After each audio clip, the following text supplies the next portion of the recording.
আমরা শুনতে পেয়েছি জগন্নাথ বিশ্ববিদ্যালয় থেকে একটি আন্দোলন তারা করেছেন তাদের বিশ্ববিদ্যালয়ের আবাসন সমস্যার সমাধানের জন্য। 3টি দাবি দিয়েছেন। 3টি দাবি যৌক্তিকতা আছে কি নেই এটা শিক্ষা মন্ত্রণালয় বিচার করে দেখবে, এবং আমরা মনে করি যে বিশ্ববিদ্যালয় আবাসন সংকট আছে এটা আমাদের সরকার এটা সুনজরে দেখবে, এবং যে বাজেট আছে আগামী বাজেটে তারা বলার চেষ্টা করেছেন আগামী বাজেটে যাতে তাদের আবাসন ভাতা 70% করা হোক। সেটা কত পার্সেন্ট করা যায় এটা আলোচনা সাপেক্ষ। তারপর তারা বলেছেন যে তাদের দ্বিতীয় ক্যাম্পাসে যে কার্যক্রম চলছে এই কার্যক্রম যাতে ত্বরান্বিত হয়। আমরাও এটা আশা করি যে খুবই শীঘ্রই তাদের কাজগুলো হবে যাতে তারা রিলোকেট করতে পারেন কেরানীগঞ্জে যেখানে আছে। এবং তাদের আরেকটি দাবি আছে বাজেট না কমানোর জন্য, এবং যে সামনের বাজেট আছে যাতে বাজেট বরাদ্দ তাদের বাড়িয়ে দেওয়া হয়। অন্যান্য বিশ্ববিদ্যালয়ের তুলনায় তাদের বাজেট অপ্রতুল তারা মনে করছেন। তো আমরা মনে করি সরকার এই জিনিসগুলো সুনজরে দেখবেন, এবং শিক্ষা মন্ত্রণালয় আছে, অর্থ মন্ত্রণালয় আছে, প্রধান উপদেষ্টার কার্যালয় আছে, অনেকগুলো যেহেতু মিনিস্ট্রি রিলেটেড এই ক্ষেত্রে, এবং ইউজিসি আছে। ফলত আমরা মনে করি যে ইন্টার মিনিস্ট্রিয়াল এবং এদের মধ্যকার সমন্বয় করে আমাদেরকে সিদ্ধান্তে আসতে হবে। তারা বলার চেষ্টা করেছেন যে প্রধান উপদেষ্টার সাথে তারা দেখা করতে চান। আশা করি আমাদের এখানে প্রধান উপদেষ্টার এপিএস আছেন। আমরা আশা করি যে দ্রুতই প্রধান উপদেষ্টার সাথে জগন্নাথ বিশ্ববিদ্যালয়ের প্রশাসন এবং স্টেক হোল্ডারদের সাথে বসার সম্ভাবনা তৈরি হবে, এবং দ্রুতই এই সমস্যার সমাধান হবে। আমি শুধু দুঃখ জানাতে চাই যে এরা আমাদের সাথে আন্দোলন করেছেন, কিন্তু আমি মনে করি যে যারা আন্দোলন করেছেন জুলাই গণ অভ্যুত্থানে তারা আমার উপর হামলা করেনি। হামলা করেছে যারা এই আন্দোলনের নামে স্যাবোটেজ চেয়েছেন। প্রথম থেকে কথা ছিল গতকালকে রাত্রে আজকে আমার সাথে তাদের মিটিং হবে, সেই মিটিং তারা করেননি। কথা ছিল আগামীকাল সকালে শিক্ষা উপদেষ্টার সাথে তাদের মিটিং হবে, সেই মিটিং তারা করেননি। বরং তারা তাদের কাছ থেকে ন্যায্য মনে করেছেন তারা এখানে এতটুকু তো চলে এসেছেন। আমরা শুধু এতটুকু বলতে চাই, আজকে থেকে যমুনা চল চল যাই যমুনায় চল চল যাই যমুনায় যাই এই রাজনীতি এই মুভমেন্ট আমরা আর হতে দিব না। আমরা এই ক্ষেত্রে স্ট্রিক্ট ভূমিকায় অবতীর্ণ হব, যথেষ্ট হয়েছে।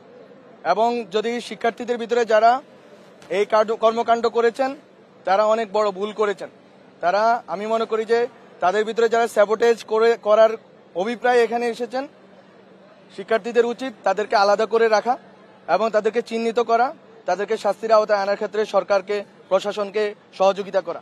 কারণ একটি যদি সঠিক দাবি হয়ে থাকে এই দাবিটার ন্যায্যতা আমরা অস্বীকার করছি না, কিন্তু আপনাদের দাবি এবং আপনাদের উপরে আজকে যে পুলিশের যেই অবস্থান এই অবস্থানকে আপনারা ন্যায্যতা দিলেন আপনাদের অপকর্মের মাধ্যমে, এটা আপনাদের করা উচিত হয়নি। আমি মনে করি যে আপনারা সহনশীল, এবং একটি আমার সাথে যেটা হয়েছে আজকে আমি এখানে আসার পরে একটি অংশ যাদেরকে আমি মনে করি স্যাবোটুর, যারা স্যাবোটেজ করার জন্য বিভিন্ন আন্দোলনে ঢুকে, আমি শুধু তাদের নাম আজ উল্লেখ করব না, মিডিয়ার দায়িত্ব, প্রশাসনের দায়িত্ব তাদের এবং তাদের রাজনৈতিক সংশ্লিষ্টতা খুঁজে বের করা। আমি বলবো না, আপনারা খুঁজে বের করুন, দেখবেন একটি গ্রুপকে পাওয়া যাবে, এবং তাদের যেই নির্দিষ্টভাবে একজন ব্যক্তির প্রতি যে হিংসা গত 8 মাস ধরে রয়েছে এবং তাদের যেই হিংস্রতা অনলাইনে দেখা যায়, তারা আজকে এখানে এটা করেছেন। আমি জানি না, আমি শুধু আমার সন্দেহ জানিয়ে রাখলাম। প্রশাসনের দায়িত্ব, মিডিয়ার দায়িত্ব এটাকে খুঁজে বের করা, এবং এখানে বিভিন্ন আন্দোলনে যারা স্যাবোটেজ করবেন তাদের ব্যাপারে সাধারণ ছাত্রদেরকে বলতে চাই, স্যাবোটেজকারীদেরকে আলাদা করেন। আপনাদের ন্যায্য দাবি সরকার শুনতে রাজি। আমি গতকালকে রাত্রেও মিটিংয়ের জন্য রাজি ছিলাম। আজকে রাত্রে আমার সাথে 9টায় মিটিং হওয়ার কথা ছিল, আগামীকাল সকালে মিটিং হওয়ার কথা ছিল। কিভাবে হুট করে এই মিছিলটা সেই পুরান ঢাকা থেকে কাকরাইল পর্যন্ত এসে পৌঁছেছে আমরা জানি না। আমি আইন শৃঙ্খলা বাহিনীকে বলতে চাই যে শিক্ষক এবং শিক্ষার্থীরা যখন আন্দোলন করবেন আপনারা অবশ্যই তাদের সাথে প্রথমে ডায়ালগ করার চেষ্টা করবেন, প্রথমে সংলাপের চেষ্টা করবেন, প্রথমে কোনোভাবে ফোর্স ইউজ করবেন না। এটা আমাদের একটা ট্রমা, আমরা যারা অভ্যুত্থানে অংশ নিয়েছি। আমি মনে করি যে আপনাদেরকে প্রতিটা পদে পদে তাদের যারা নেতৃবর্গ আছে, আজকে শিক্ষকরা ছিলেন ওখানকার, যদি আমি দেখলাম আজকে শিক্ষকরা ওদের কাছে পরাজিত হয়েছে এবং শিক্ষকরা তাদের কাছে অসহায়, শিক্ষকদের কোনো নৈতিক মোরাল অথরিটি তাদের উপরে নাই, এটা আমার জন্য দেখাটা দুঃখজনক ছিল। কিন্তু তারপরেও ওনারা আমাদের শিক্ষক, তাদের প্রতি শ্রদ্ধা রেখেই বলবো আইন শৃঙ্খলা বাহিনীকে রিস্ট্রেইন্ট রাখতে হবে।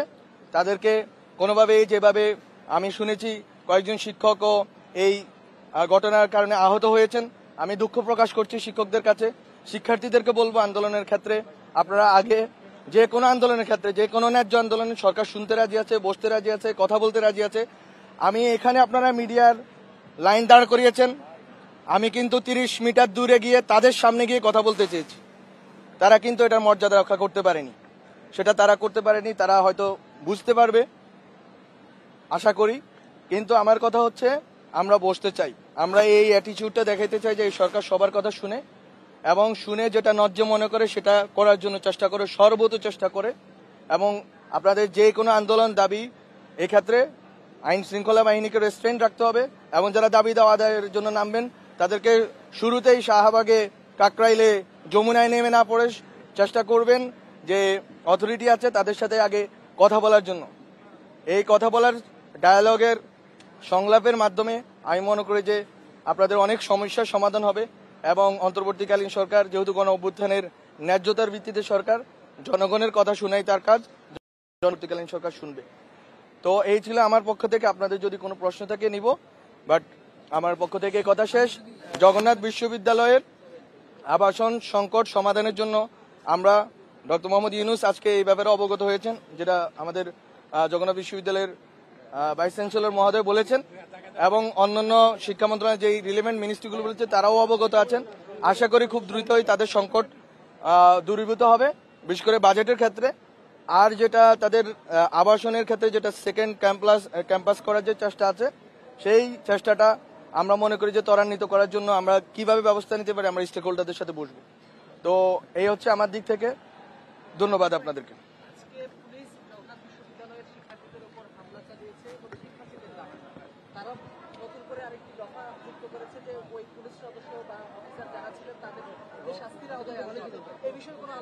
না, আমরা বলেছি যে পুলিশ সদস্যদের ভিতরে যারা, আমি তো ওই কথা বলতে গেলাম, তারা হামলা করলো এবং তারা হামলা করে তাদের উপর হামলার ন্যায্যতা দিল।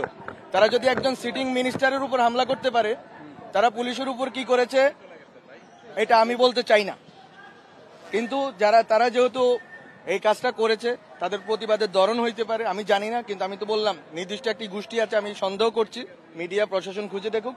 আর আমাদের দিক থেকে আমরা তো পুলিশকে যেটা বলার সবসময় বলি, যে কোনো সময় ছাত্রদেরকে এবং শিক্ষার্থী এবং শিক্ষকদেরকে কোনো আন্দোলনে এবং বিশেষ করে শ্রমিকদের আন্দোলনকে মোকাবেলা করার ক্ষেত্রে আপনাদের প্রথম রিসোর্ট নেওয়া উচিত ডায়ালগের, তারপরে অন্য কিছু।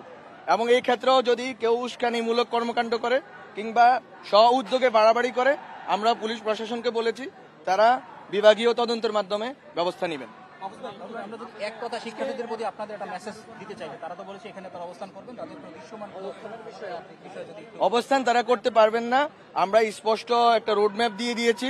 আজকে প্রফেসর ইউনূস বাইরে আছেন, উনি আসবেন, উনি বিসি মহোদয়ের সাথে বসবেন। দ্বিতীয় কথা হচ্ছে বাজেট পাস হবে, বাজেটে তাদের অ্যালোকেশন যাতে বাড়ে সেটার জন্য আমরা চেষ্টা করব যাতে আবাসন সংকট কমে। এখন এটা 1-2 দিনের বিষয় না, এটা যেহেতু অনেকগুলো মিনিস্ট্রি জড়িত, আমাদেরকে বারবার বসতে হবে, সমাধান খুঁজতে হবে। কিন্তু প্রফেসর ইউনূস স্যারের সাথে যে বসার ব্যাপারে তারা যে কথা বলেছেন যে তাদের যৌক্তিক দাবিটা উত্থাপনের ব্যাপারে, এটা তারা করবেন আশা করি। তো এটা করার সুযোগ তারা পাবেন, যেটা আইপিএস সাহেব বললেন। তো আমি মনে করি এতটুকুই আমাদের দিক থেকে। অন্যান্য কার্যক্রম তো চলছে, যেমন সেকেন্ড ক্যাম্পাসের কার্যক্রম চলছে, কিন্তু কার্যক্রমটা ত্বরান্বিত করার বিষয় আছে। এখন এটা আমার যেহেতু মিনিস্ট্রি না, কিন্তু সরকারের পক্ষ থেকে আজকে অনেকজন উপদেষ্টা বাইরে আছেন, আমি বলার জন্য এসেছি। আমি আমার এতটুকু বলে গেলাম, বাকিটা অন্য সবগুলো মিনিস্ট্রি বসে ঠিক করবে এবং বিসি স্যার প্রধান উপদেষ্টার সাথে বসে ঠিক করবে।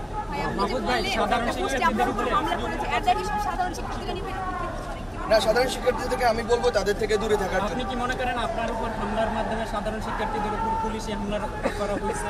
না, আমি এটা মনে করি না।